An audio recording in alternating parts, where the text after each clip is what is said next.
hello, one and all. I think we've done it. Not only have we done it, but I've also got lav audio and you've got some pad audio as well, but there might well be drum audio. And, stop the press, it might also be synced up with the video. We're going to find out. And hopefully the Wi-Fi gods are on my side and you can see / hear me / all that good stuff. So I know I've jumped on a little bit early just to make sure that this is all going as it should be. Let me know if I need to turn anything down, because to me I feel like I'm actually distorting right now. So I don't know. Hello. Maybe it's just a bit too close to my noggin. How are we all doing, lads and ladettes? Yes, it is me on my lonesome. It's almost like I'm working or something. No, I'm actually in my studio room height now, and I'm just praying. Hello, Jerome. How are we doing? I'm praying that someone can let me know if the Wi-Fi is doing the thing. Jerome, I feel like because I've started the stream early, it's probably that. But let's see where we're at shortly. Let everyone kind of join in. Most people are probably getting ready for me to start at 5, so. Hello, David. Hello, Ed. Hello, Bradley. How we doing? How are we feeling, party people? I personally am feeling quite good. I've just finished filming most of the body of a new course. And I can hear my lav mic in my ears really loud, so I feel like I'm getting my monitor mix back in my ears. Really weird. You're very clear and visible. Ah! Do you mean I've done this right? Oh, God. This means my dad cannot complain about the quality. Huzzah. But he might complain about the Wi-Fi if it goes all horribly wrong. Let's find out. Lynn, hello. How are we doing? Bradley, feeling drummy. That's a good idea. I'm glad. I'm glad we're in the same boat. Oh, thank you so much, Ryan. That's much appreciated. Feeling good in the sunshine at Scarborough. Oh, I wish I was in the sunshine at Scarborough. But alas, I'm not. I'm in a white room with a drum kit. And you lovely lot, so it can't be so bad. Oh, how do you pronounce that? Jaquin? That's going to be Joquin? Joquin? Either way, hello from Mexico City and hello to you. What have I just been playing? Let me know if you can hear the drums. I know the pads are going to be a bit loud. Ooh. Hey, it's Roger. Hello.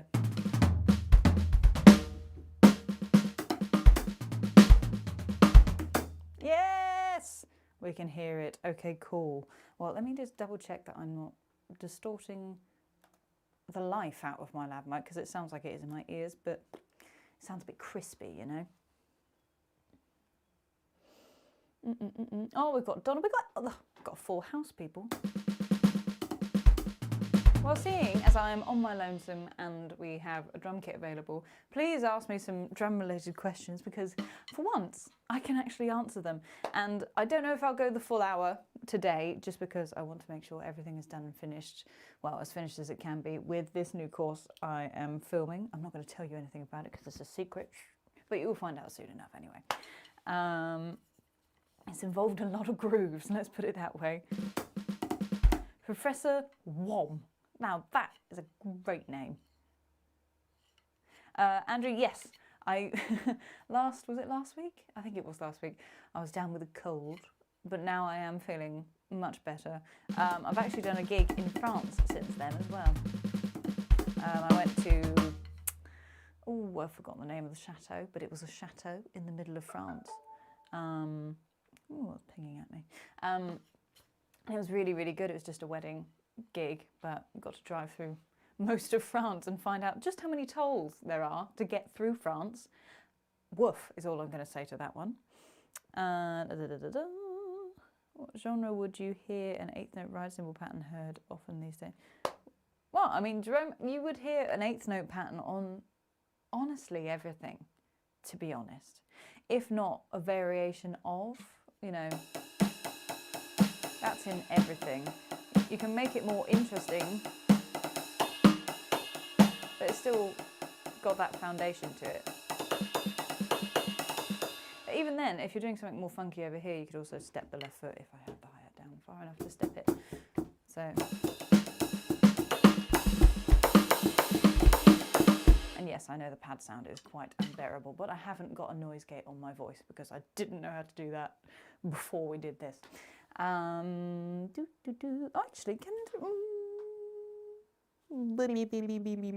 maybe I can do that, but not today. Jerome, I do hear, yeah, I mean, you'd hear it in literally everything, man.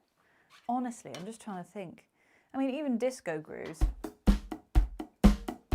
you just put an offbeat accent pattern. Some ghost notes here, and that's still eighth notes, 1 and 2 and 3 and 4 and 1 and 2 and 3 and 4 and, yes, Professor One, hide the questions about metal because you are talking to the wrong gal. Hopefully you guys enjoyed the chat with Ryan and Alona last week. I was too ill to attend my own live stream. So hopefully they were able to answer some more questions that I can't answer, because there are many. Schnitzel sticks. Oh, that's a great name. So good. I also really love your profile picture. That's very cute. El Doggo. Do you find the ride bell is very poor on electric drums? You know what? F Note have nailed it. Gotta say. I mean, if I was to turn off my mic, you'd be able to hear it better. But honestly, and they've got bells on. I haven't got them all plugged in, but they've got bells on everything, including the hi-hat. You can have a hi-hat bell sound. It's really nice. I can't complain.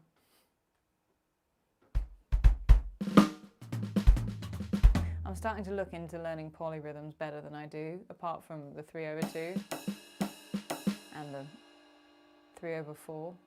Which one is that? Is that one? No, it's something else. I don't know what it is. I can't pull it up from memory.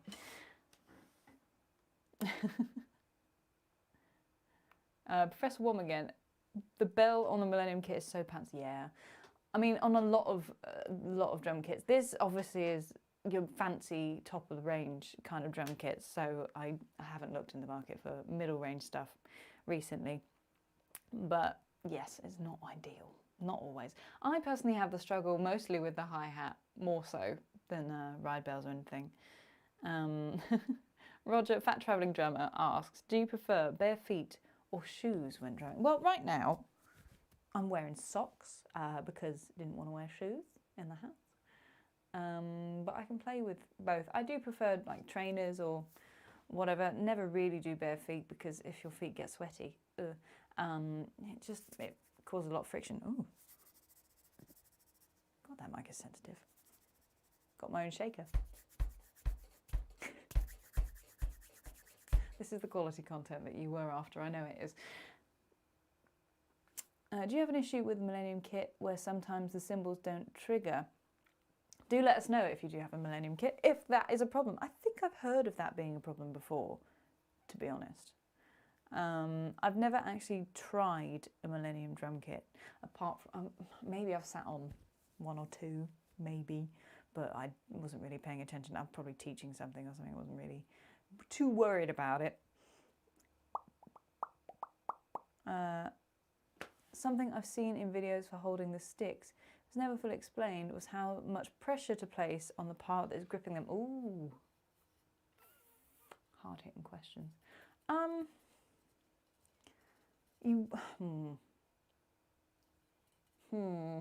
Let me think, hang on. Essentially, it's not, I'm not thinking about it as grip, maybe, not, I mean it is grip, but it's not just pressure between the thumb and index finger, because what I'm trying to do with how I hold the stick is I'm creating a space where I can maintain control with the stick so it doesn't go flying off like this. So if you were to hold it like this and you have this massive gap, the stick's just going to go all over the shop. So you start with this, with a light, enough so it doesn't move, kind of pinch. And you can see that my index finger kind of wraps around the bottom, because when I'm playing, I have this like crease in my hand where the stick can travel upwards. And if I was gripping too hard, that wouldn't happen. So when I'm going for, let's see, can you see this? Yes. If I grip too hard, I won't get any energy back. And so I will have to work for every single note. So if I loosen up a little bit, but still maintain this kind of gap, this is something you can control, and therefore it's like a variable thing. You can use it to your advantage. But most of the time you want to stop that stick from moving, you know, side to side, but we want this motion to be able to happen. And yes, obviously this grip is part of that. I find it helps to have the index finger underneath, and then you have that space in there. So when you go for a hit, you can see my hand opens right up. And in fact, it kind of goes against everything I've just said, but you're still maintaining this hold in here. So if, I think that's the best explanation I can give, really.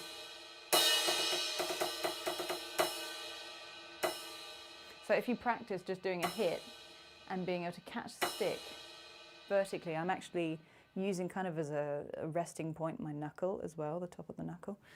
But I'm not overthinking it. This is extreme overthinking going on, and it's not as good in my left either.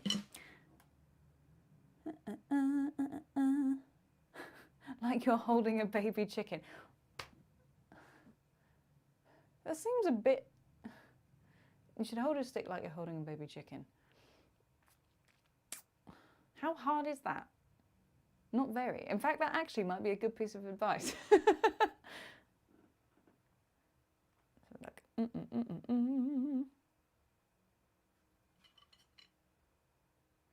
Yeah, actually, is that Lynn who's asking about the millennium? Yeah. So have a look at the cables, because they should just be, if I remember rightly, they should just be jack leads. So if it's something to do with that, you might be able to replace them. But if you're finding it across all the symbols, and that's interesting.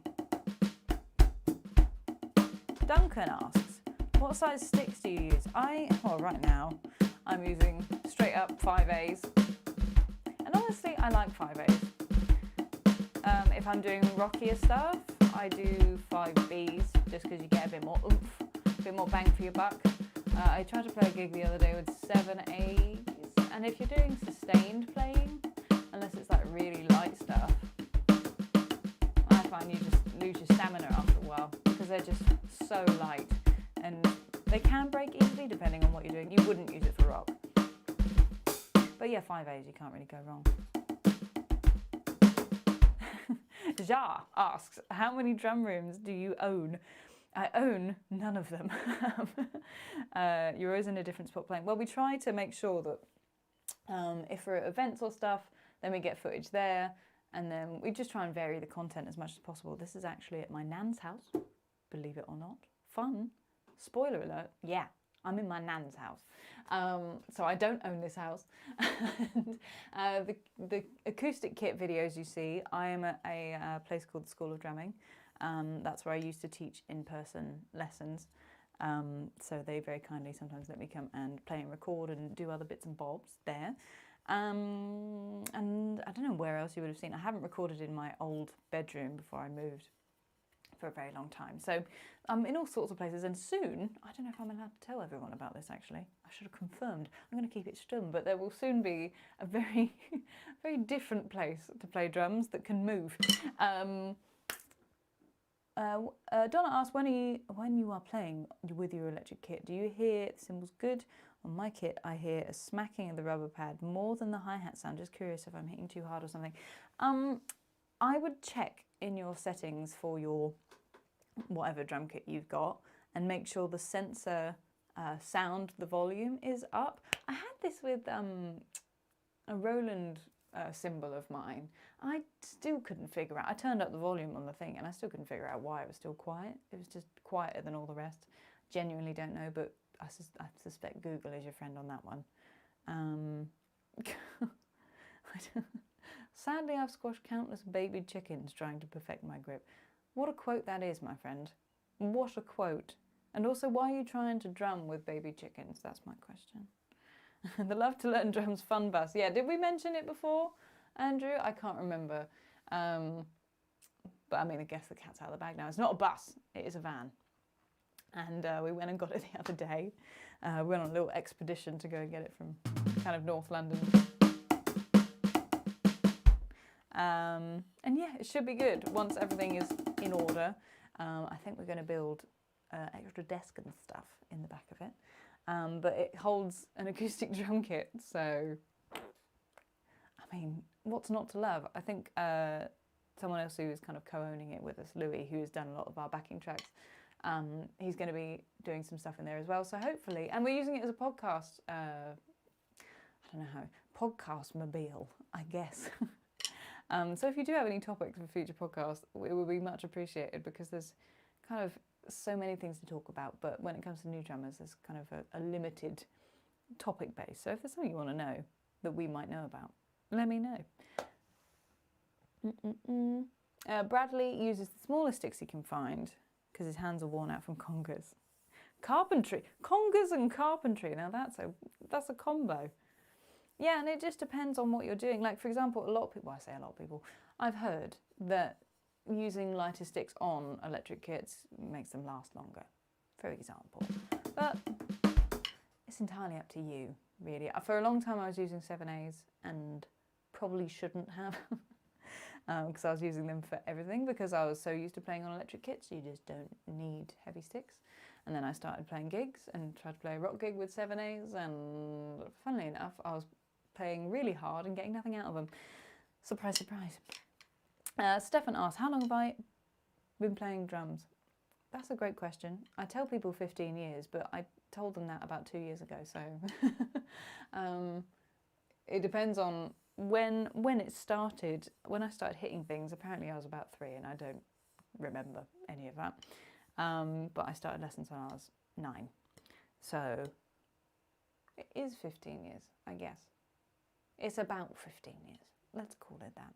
After a certain point, who cares? Ooh. I've actually only just reset up this drum kit in here, and we'll be filming more content. Actually, this is what I want to ask you a lot about, right? This has been the bane of my existence.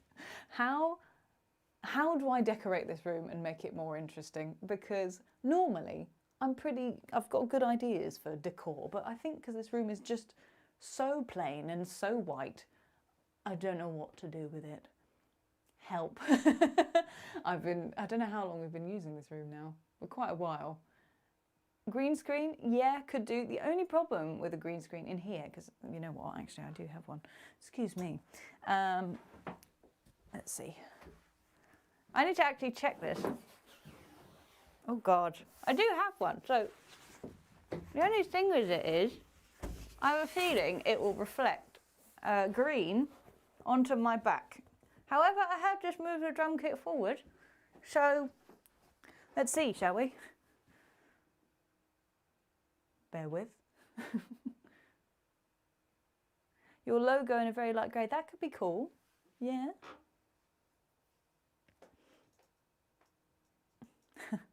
Peter, flattery will get you everywhere. Keep going. Harry Potter mega fan. I love how narrow your pool of interests is, but how am I from last week? I'm much better, thank you very much. That doesn't look too bad. I think, it's not too bad.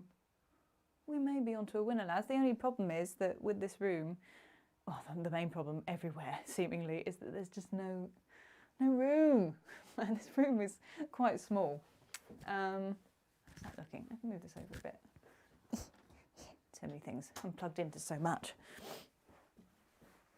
That looks pretty good. Granted, obviously it wouldn't be just this green screen. I would make the whole thing a green screen. We could be onto a winner, lads, but you can see my shadows on it. And that, I don't know how much that affects the quality of said green screen. Who knows? But yes, I'm open to design options. I was thinking of doing, who was it? Lovely Jay from Tesseract. I've just been looking at one of his videos, and I'm not saying I'm going to steal what he's doing, which is a black curtain and 2 lights next to it, but I'm inspired. Let's put it that way.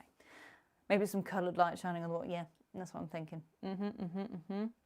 Green and red contrast is great. Green and red would be good, a bit Christmassy. yeah, I don't know, man. Anyone got any set design friends?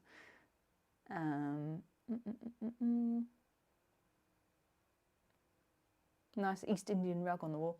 Could do. But the thing is, you're not at the angle I'd actually shoot at. In fact, it's not a bad angle. I'm usually over here, shooting from here. So, I just don't want it to be too busy. That's the thing, because a lot of the time there's notation and stuff up. Neon lights, yeah, yeah, Zitbit, you are the best. Thank you. You're the best. All of you lot who are in here at the moment. Oh, 50 of you. Crikey Moses. What if the walls were black? That is a great question. I've also thought about that. I am currently thinking about that at this moment, especially after seeing Jay's setup. But I don't want to steal his setup. Also, it's my nan's house. I think I'd get in trouble if I painted the wall black. Also, what you don't know is that there is a window here, which is why the white material thing is here to begin with. I feel like a false wall would be good, but quite difficult to execute on. What's your best way to learn drums?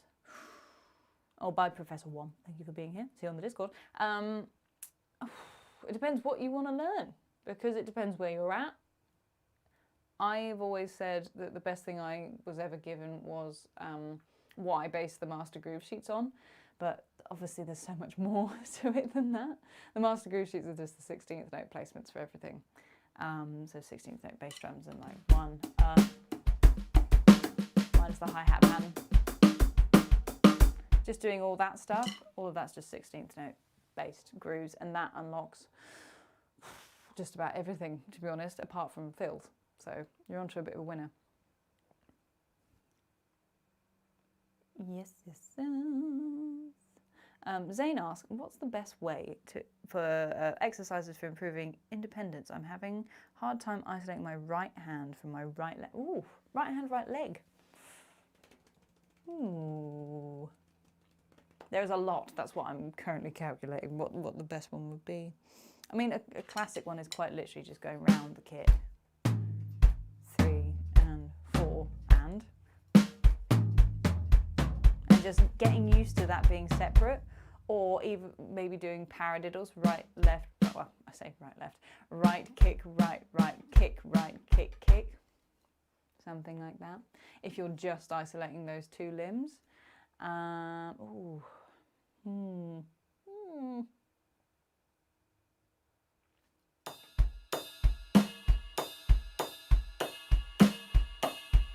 mean, actually, thinking about it, the exercise where you'd move your kick drum, so groove hands, 8th notes on the hi-hat, 2 and 4 on the snare drum, 1 and 2 and 3 and 4, and I've been doing a lot of this today.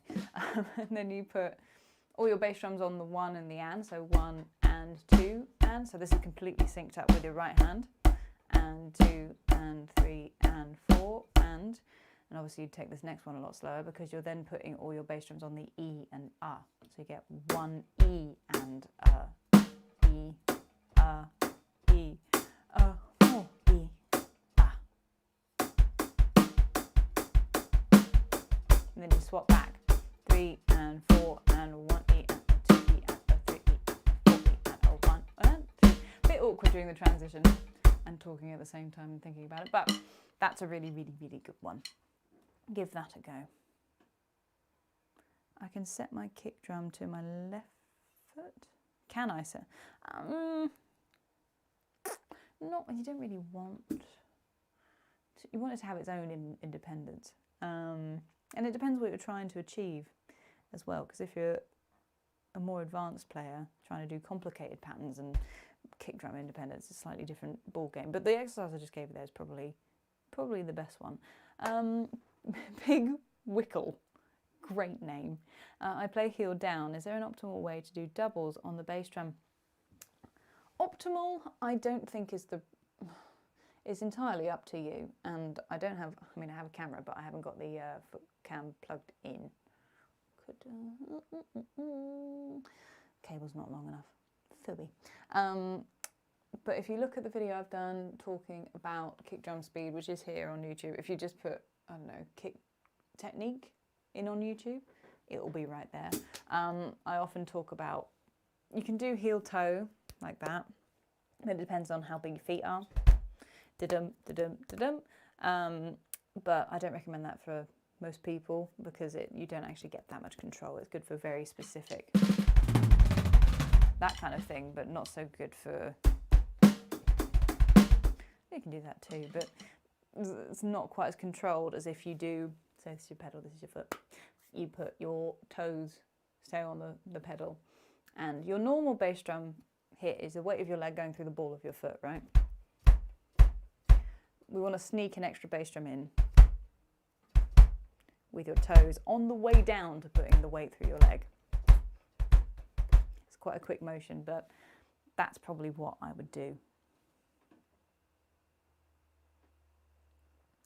What's the best way to improve? Also, this course that I'm filming might be the thing for you, so keep your eyes peeled for that, because it's literally working on exactly what you're working on. ZD3D, practicing Brain Stew from Green Day, great choice. Nice. Yeah, probably would be great for Limb Independence. Harry Potter mega fan, I've learned so much from you. Yeah, this is what we like to see.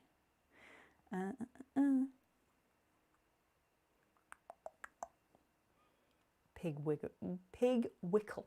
That's really hard to say because I keep wanting to say pig wiggle, and I think pig wiggle would be a funny, funnier name.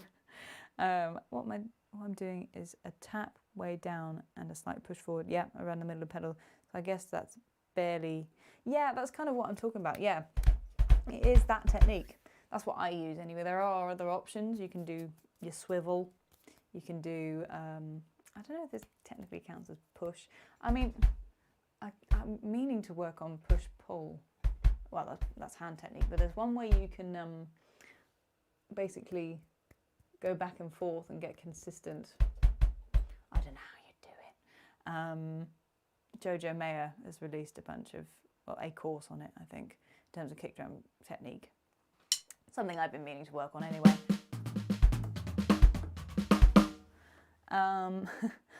Jex asks, and I love your profile picture, why is it so hard to do doubles in my offhand but it's extremely easy in my dominant hand? Because everything is easy in the dominant hand and everything sucks in the left hand. That's the truth, the gospel truth. And that is because, and forgive me if I've explained this 1,000 million times to everyone else in the chat, but the problem is that your left hand is not used to the fine motor control that is required, whereas your right is used to doing, you know, all the really like kind of detailed movements and all that stuff, whereas your left is just doing its best. So most of the time you'll find it's just trying to keep up. So I mean, you're talking about doubles. So the problem with doubles in the left is that these muscles, the ones that would close your hand, are not engaging, and you're compensating by using your wrist. So you're going like this instead of this. And you can just turn the stick over to activate the right muscles. But another thing you can do is just bounce the stick. Let's do it over here actually. I'll do it in the right, but you'd want to do this in the left. This is actually what I created the Equalizer, which is a free ebook, and then Left Hand Bootcamp for. You can see that my wrist stays basically flat level. It's the fingers doing the work. When you're doing a double, you're doing one big stroke, catching it kind of halfway up. It's going very fast, but I'll freeze in the middle. And then you close the fingers. So you see how this muscle group has to get activated to make that happen. Whereas if you're all wrist, it just doesn't work.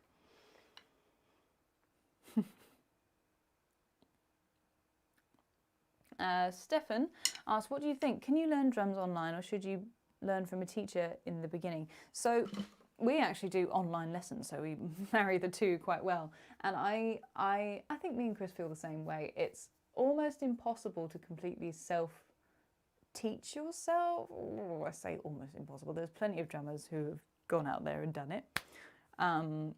But in most cases, if you want to keep going and keep feeling driven to do it, find yourself a good teacher, which is exactly why we've done what we've done. So many people come to us. In fact, almost everybody comes to us after they've gone through every other option for learning drums online. So whether it's YouTube, subscriptions, or whatever. And so we're basically like, okay, so how do we solve that problem? And it's online lessons. I don't have the links to hand, but they should all be in our bio on top of our channel if it's something you're looking into.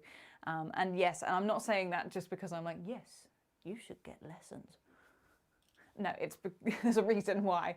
And in a lot of cases, if you're self-taught, especially right now with the internet and the sheer amount of videos, even on this channel or on, on the other Love to Learn Drum stuff, it's all very good tidbit stuff, but you're not going to see broad development, and you're not going to develop the right things. Because when left to self-motivation, unless you really have a plan, or I've found that if you've already played an instrument before and you understand what's required to learn an instrument and kind of how to structure that, it's really hard to do by yourself. Even if you don't have, I do recommend consistent lessons for beginners. Again, just because it prevents you developing techniques and stuff that you don't want. But it doesn't necessarily, sometimes you just need someone to go, yep, nope, try this, done. It doesn't have to be a complicated thing, which is why we do the coaching calls as well, the free coaching calls. I'm not sure when they're open again, but they will open again at some point. So you can just chat to one of our drum tutors for like half an hour. So we try and make it nice and easy for people. That is disgustingly helpful. Oh, music to my ears. Andrew Jones, I put a video up on the drum support group on the Facebook of my feet because I had no idea what was going on. Never studied technique. Try a bit of everything, perhaps. Honestly, it's up to you in terms of what feels like it works for you.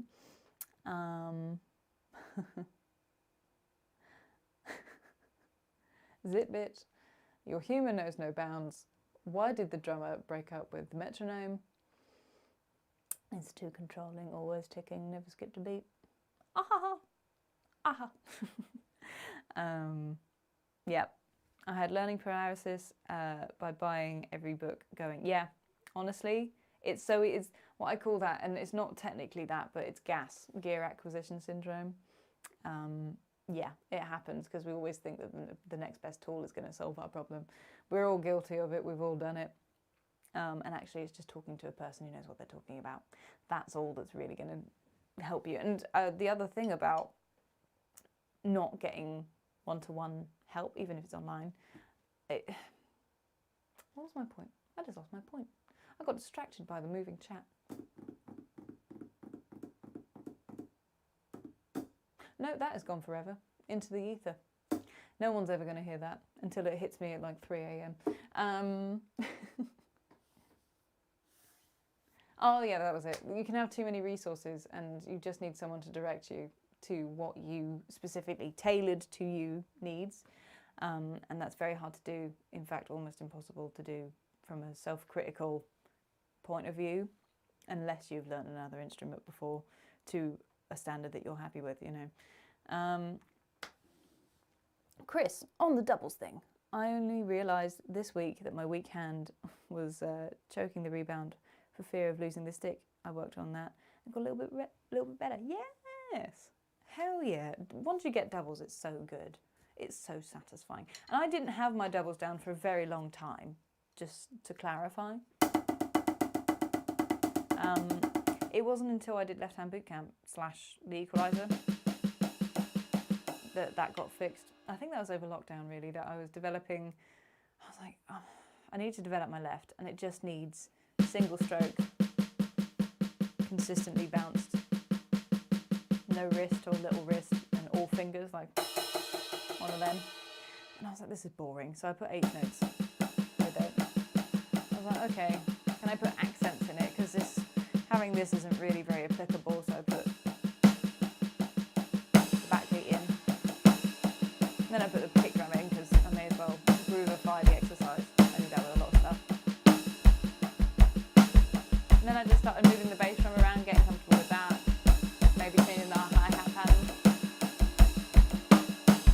And also changing the accent pattern in the left.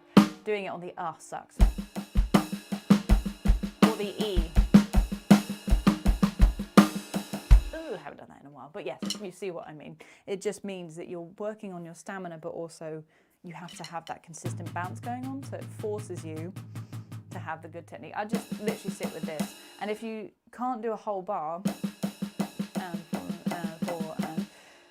obviously you can do it slower, but you know that there's a certain speed where this turns into this.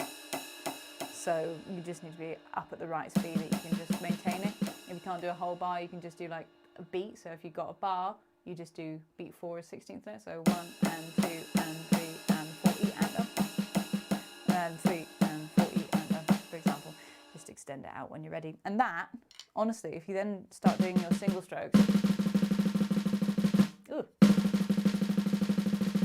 they will get much cleaner, very, very much cleaner. Zane, the next thing I'm struggling with is balancing on the throne when playing heel up and also using my left leg for... Well, let me think. On your drum throne, you want to be sat in a way and have a drum throne that is stable enough and flat enough. This is not very stable, in all fairness. It's not ideal. And drum thrones are so expensive. Why are they so expensive? They're just chairs. I'd love to know why it's so expensive. It's because everyone needs one. But if you can lift your legs up and float them like, I mean, I've got my heels under my hips, essentially. If you can balance with that and you feel like you've got a straight line going down into the centre of the stool as well, you've got that straight line and you're not leaning forward or back and the stool isn't, this is wobbly and it really shouldn't be. You want it to be solid. That should give you all the foundation you need. So you want to make sure you're not having to lean back to do it or falling forwards. But that depends entirely on the throne you've got.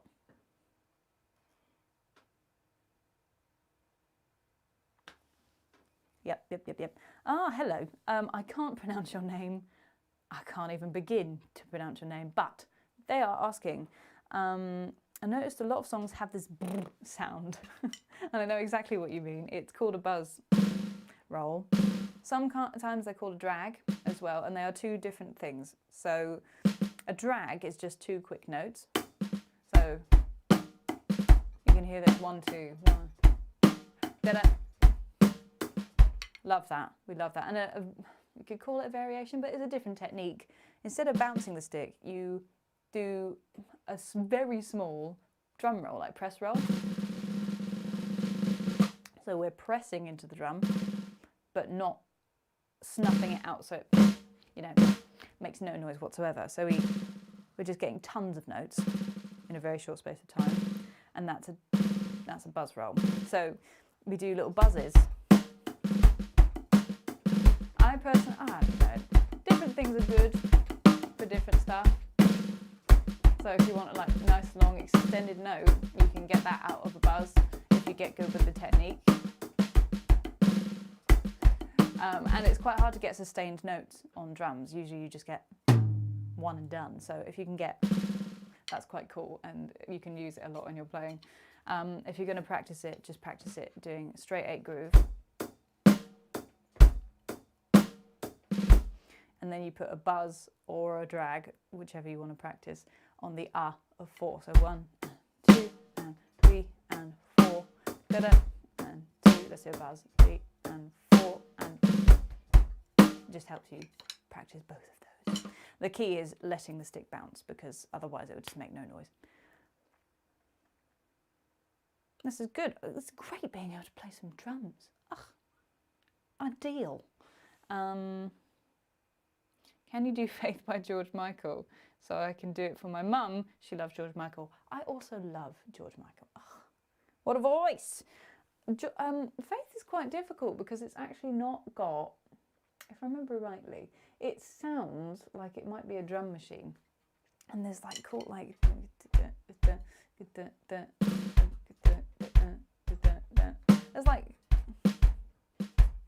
there's like some weird stuff going on in there, which is really cool. I just don't know it off the top of my head. Oh, Chris, thank you so much. That's much appreciated. I don't have my donation button set. Do I have it on this? I don't think I do. I do! Oh, that looks terrible. Maybe not. Maybe we don't have that. But way! Thank you so much. Much appreciated. Yep.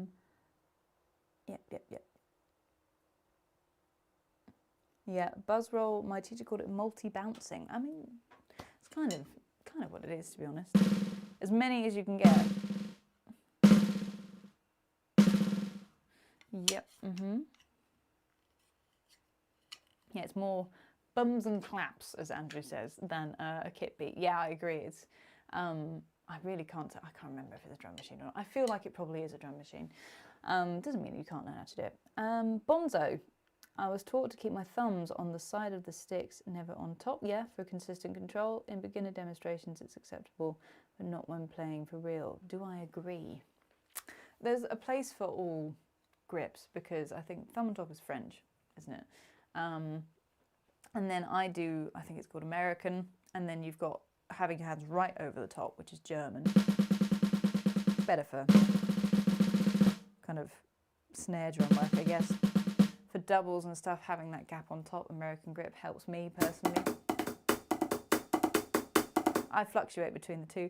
And then sometimes when you're on the ride bell or ride cymbal, because of the angle you're at, so you want it over the top sometimes, or you end up just sitting with the thumb on top. I switch. You're going between the two. Yeah, it's entirely up to you, really. There's no right or wrong answer, but personally I find thumb on top does limit. If I did, or thumb on top and left is bad. Oh. Ooh. Feels a bit gross. And yeah, it's hard to get the height you want. Having Elise's natural kit, can't get the hi-hat sensitivity correct. Yeah, I mean, I find with even the high-end kits, and they are getting better as time goes on. They're always getting better.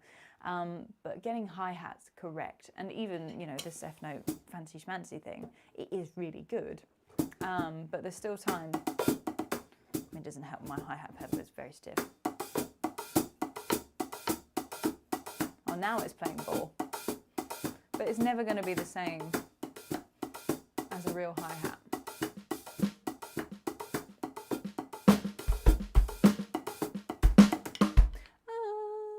Where are we? Pig Wickle, hello. Thoughts on rack toms mounted on the bass drum versus clamped on the stand? I prefer clamped on the stand because you have more control where you can put things. I personally have a small level of disdain for the ones that are mounted on the bass drum, but again, it's personal preference. Pretty sure a lot of the vintage kits are mounted on the bass drum.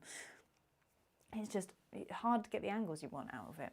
And also it just up against the bass drum as well. Not a fan. Sorry, just reading.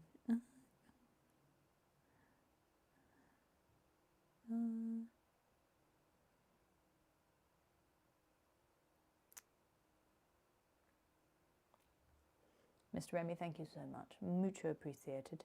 Do you play your F-note kit live? If so, do you bring a drum monitor with you? Also, what cases do you want to put? Do you want to really know? So I haven't used this live. I've only really taken it to a couple of events. So when we've gone to Radar and we've done live drum lessons and stuff like that, that's the only time I've moved this kit, and so I don't have cases for it. I keep meaning to invest in some cases for it, but so it's been shopping bags and whatever I can put the stands in, basically, which is not ideal. You would think, being a beacon of drumming education in the world, I would have cases for it, but I don't, because usually it stays sat here. But I do have cases for the kit that I actually use, which is, but even then I don't have very expensive cases because they're expensive. If I upgraded, I would go for, instead of hard cases, because I have a hard case for my bass drum, actually doesn't provide, to me anyway, provide that much protection. I need to pad it out a bit more. And also it's heavy and cumbersome, and I should have got the one with wheels on. But for toms and drums and stuff, I would probably go for material, thick material cases, just because they're a bit lighter.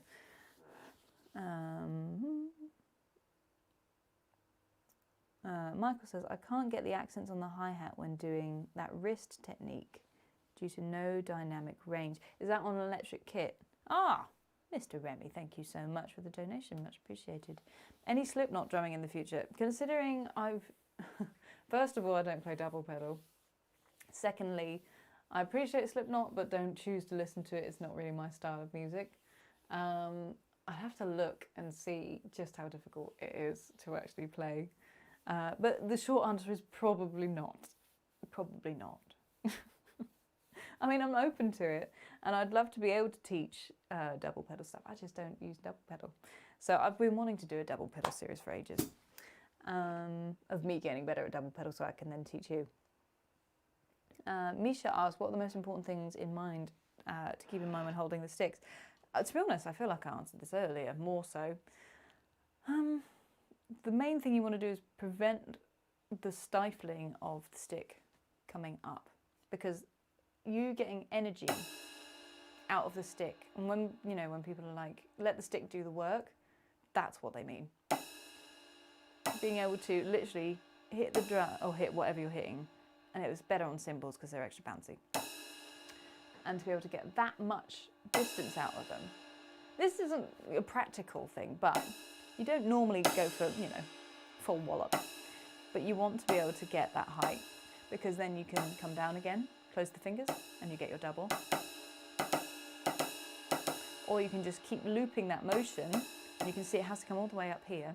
And I'm just using my fingers, smaller and smaller because it's faster.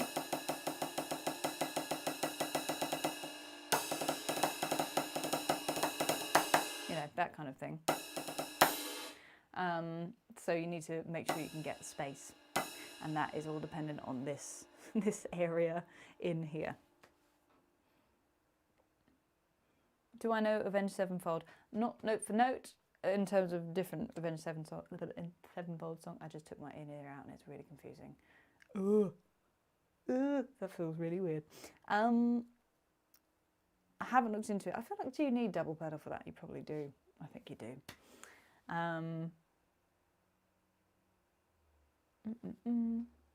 How easy would you say Painted Black by the Rolling Stones is on the drums? It's kind of like a, isn't it? Something like that. Don't get me for copyright. So, and then it's,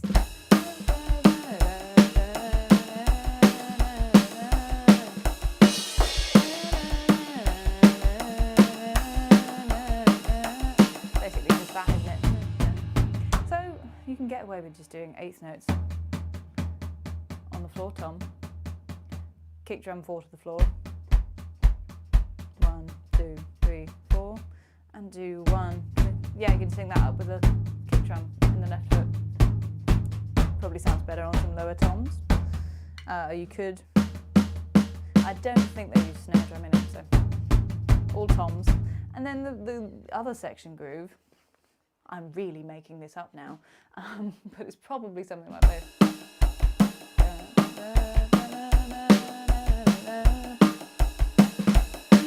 So that's just eighth notes, 2 and 4 on the snare drum, 1, 3, and the end of 3 on the bass drum, 1, 2, 3, and 4, 1, 2, 3, and 4. So, not too bad, really. Jex asks, how hard is it to learn odd time signatures? I think this depends entirely on how passionate you are about odd time signatures. I, for one, I don't know if I'm that passionate about. When they're done well, I like them. But in my working, practical life, I never need them. If I was drumming in a band that required it, it'd be a different story. But I don't really listen to music that has odd, crazy time signatures anyway. It doesn't really do much for me, unless it's well done and kind of hidden within the music. And what I would do, and what my teacher taught me, was learning basic grooves in whatever time signature you want to be in, And if you want to learn how to do fills, you give yourself very allotted time. So if you're in 7, 1, 2, 3, 4, 5, 6, 7, 1, 2, 3, 4, 5, 6, 7. I think we do, on the YouTube channel, we do have 3 grooves in 7, 8, I think, as a video, should be. I remember filming it. There's at least an ebook. Anyway, one of our free ebooks.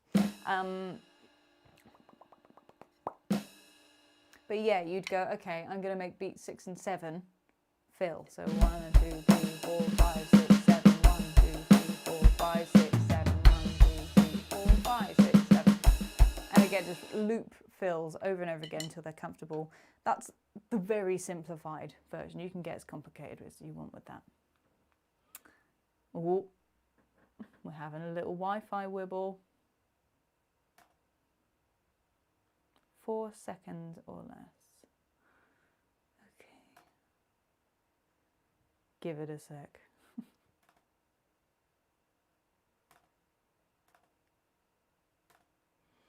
Yeah. I also have to bring this live stream to a close at some point soon. So fingers crossed I can get through some of these questions. Okay.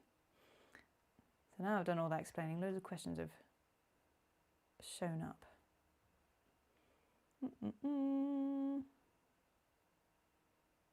Apologies if I don't get to all of your questions. I'm just going to try and get through drum-related ones.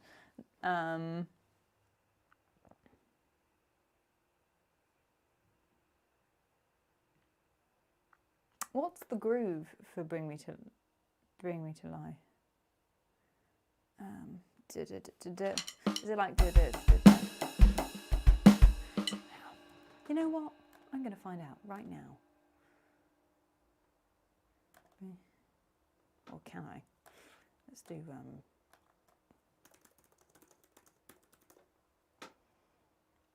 If the Wi-Fi permits, let me know. God, it's such a good song. It's going to be really loud in my ears. Bear with, lads, bear with. Getting the scoop.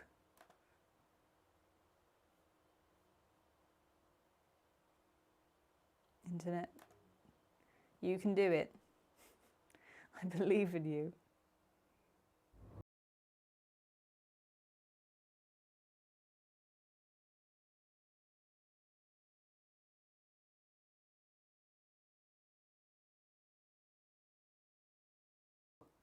Yeah, I'm not surprised you're feeling some fatigue with that.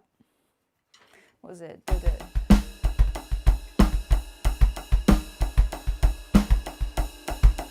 There's all sorts going on there. It's like a, is it a polyrhythm? Kind of.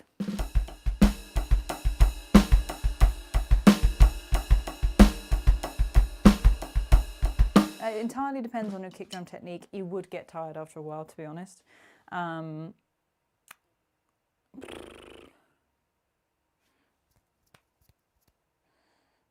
What would I do? The main thing I say to people is try and relax as best you can your heel after you've done da da da da da da da da da da da da da da. So try and bring that heel down if you can, just a smidge. Just rest the leg, even if it's like a micro rest. That is what I'd recommend if you can. But it is a workout. I'm not going to deny that. Oh, we've got so many comments all of a sudden now that the frame rate's dropped.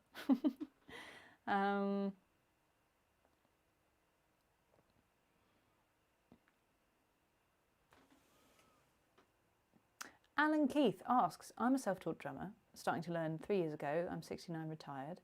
My goal in playing is to be able to listen to the drum part in any song and then be able to play it. Is this an unrealistic goal? No, it's not unrealistic at all. Actually, we've got a course literally about being able to, I don't know if, is it out? It either is out or will very soon be out, which is mastering songs by ear. Yes, it is out. I know it is. So that's on our membership, and basically you are given a simplified track to listen to. So bass lines and stuff that you can hear the bass drum pattern, well, the bass pattern, and you have your bass drum. Let's say the bass goes dum dum dum dum dum dum dum. You could go dum dum da, dum dum da. So it's a very simplified version of what you would do in listening to real songs. So it gets your ear kind of in tune with listening to the drum parts and knowing what the part is actually doing. So actually I'd really recommend that. That's exactly, we literally created this course for you, mate. And it's not unrealistic at all. You can definitely do it. I'm going to answer as many questions as I can before 6, but we shall see how we do. Hamburger, have you ever felt something like a drumming slump? Yes. Like you're not in condition? Yes. Felt like this yesterday while in practice. How do you personally overcome this? Depends what the slump's about. If it's one of those things it's just that day, that's fine. Honestly, try and do something else that's not drum related, but maybe is creative. If you want to do something that's creative, or maybe you just want to do something else for a bit, that's fine. And by a bit, I don't mean drop the instrument and go and start a new thing. But yeah, ask yourself, is it just because you're not really feeling it that day? That's okay. Or try a new exercise, or try something you already know how to play and you're really comfortable with. Just get into the vibe of playing, if that's what you want to do. That's what I'd say. Chris Lark, can you get the gated Phil Collins drum sound on your E-kit like In the Air Tonight? Again, I emailed a learner about this and she said let me know. Okay. Depends on your drum kit. If you've got an E-kit, sometimes you are able to put different effects on. Like my TD30, when I was using that, I was able to do things like distortion, gates, all sorts of reverbs, but also a gated reverb. So it depends on just how fancy your electric kit is. Or, alternatively, depending on how technical you are, and this isn't for a lot of people, but you can, I don't know how you get a gated reverb in what's called a DAW, so things like Logic, Pro Tools, Keybase, Ableton, Reaper. Reaper is free if you don't know what any of those are. Reaper is free. I think you should be able to recreate a gated reverb. Just follow a YouTube tutorial. And what you can do is from your audio out from your drum kit, get the right cable, and hopefully you have an interface. If you don't have an interface, this is all completely out the window. It means you can basically plug your drum kit into the computer and you can record your drums, but you can also hear back your drums and put an effect on it, for example. That's a bit of a long-winded route if you don't already have the stuff, but hopefully you have some effect on your drum kit. And if you do, and you don't know how to create a gated reverb, I can't remember right now, so just Google how do you make a gated reverb.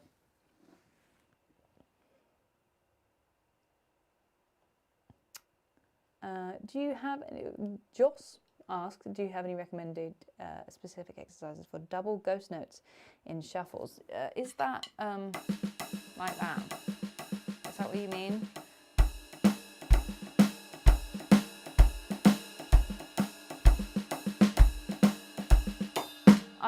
I'd suggest, there's a video, is it out on long form? Is it out on YouTube? It might be, it's a shuffles video. So it's the exercise where I go right, left, left. What did I do? I think it's that. That'll just help you immediately work on your left hand, like almost instantly. So go check that out. I don't know where that is on the channel. Let me have a very quick look, see if I can find it for you.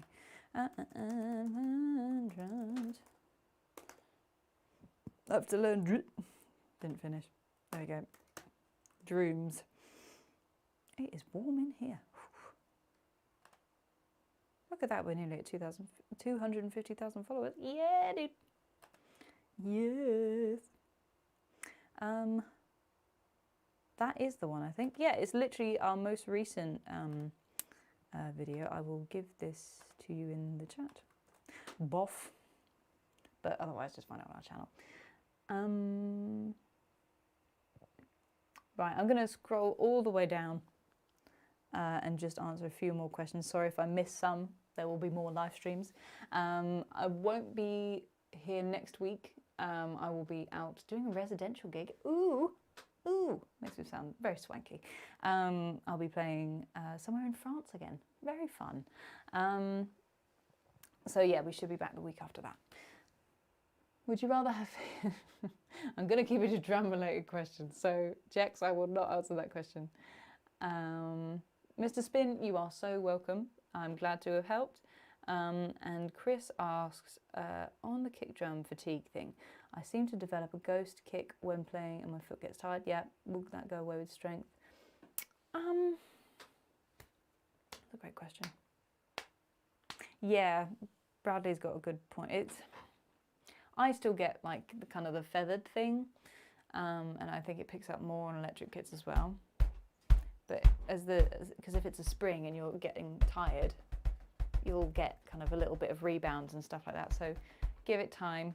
Maybe play with your spring tension on your pedal as well. See what works for you. And sometimes having too light a touch on the kick drum can cause that as well. Without seeing you play, it's quite hard. So actually, you might want to book in one of our coaching calls when they come up again, because they'll be able to actually give you proper advice instead of me just thinking about it. Cool, amazing. Oh, Mr. Spin, thank you so much. Look at this, practically rolling in it, lads. Thank you so much. You will buy dinner. Thank you.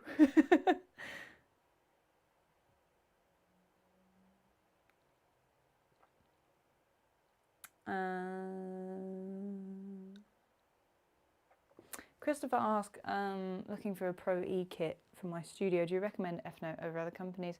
I don't know if I recommend anyone specifically. It depends what you need. But something I realised, and I didn't put in my F-Note Pro review, was, and I didn't even think about it at the time, but the F-Note Pro is really good for a dry, unmixed, potentially. Or you could probably make it sound more unmixed. Sound. These are really good. They are good. I'm saying yes, they are very good. I'm not telling you which brand you should go for, but with the Pro especially, you get so many outputs as well. You get like a full box. So yeah, you get quite a good dry sound out of that. So it could be good for mixing and things like that.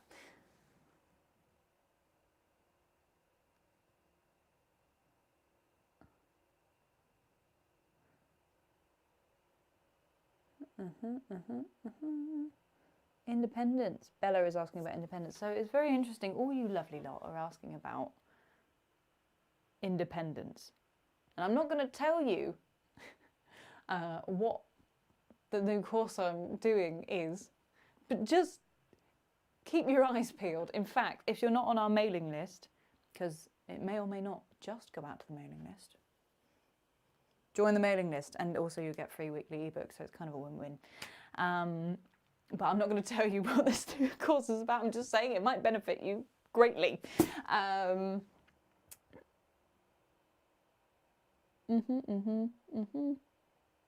you ever played rototoms? No, I haven't. They sound cool though.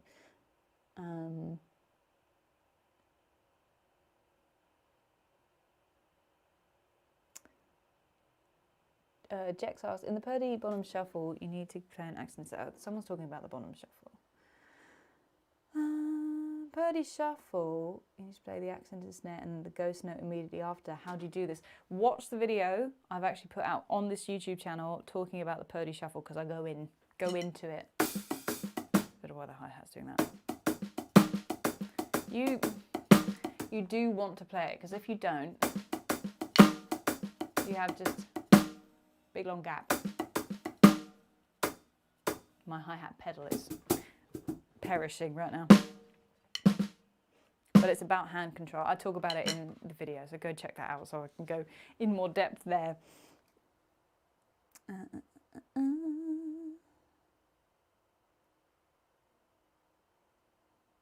Harry Potter mega fan talking about painting it black. You don't have to have a ride cymbal to do it. You can just use a hi-hat. And if you want more of a, I can't really, more of a kind of trashy sound, just open the hi-hat ever so slightly, if you're able to. If you've got a cheaper / an electric kit that doesn't let you do in between open and closed hi-hat, like that, don't worry about it, just use a hi-hat. could do that too. Doesn't matter where you do it. One of those. Right, lovely lot. I think I'm going to have to love and leave you because I've got more things to do with this lovely course, which I'm not going to tell you anything about. However, if you're working on coordination and independence, especially to kick drum, it might help a lot. And if you want to hear about it, it probably won't go out to the public, so it's probably going to only go on the mailing list. So join the mailing list. The link should probably be on our channel. Also, you just get free ebooks like every week. It's kind of a no-brainer, really. Right, I'm going to love and leave you. I completely forgot I was wearing my glasses. So thank you for the compliment about the glasses. Yes, thank you so much, guys. Have a lovely weekend. I won't be here live streaming next week, but I should be back the week after that. Lots of love to all. Big love. Mwah, mwah, mwah, mwah.